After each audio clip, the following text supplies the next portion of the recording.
चाहे जे होस् म देश छोड्दिन भन्ने भल्ला घरे साइला। चाहे जे होस् म देश छोड्दिन भन्ने भल्ला घरे साइला।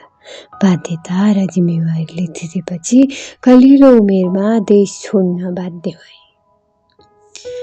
आफ्नै भूमिमा पौरा गरेर रमाउँछु भन्ने मेरा तल्ला घरेक माइला काका।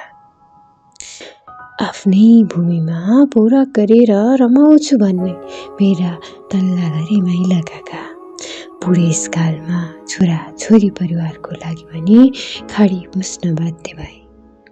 बिचरा त्यो डाँडा पारेकी गाईले, बिचरा त्यो डाँडा पारेकी गाईले गरिबीको चपेटामा पिल्सी 9 महिने दुधे बच्चा छाडी परदेशिन बाध्य। अनि बिचरा म जस्ता युवाहरू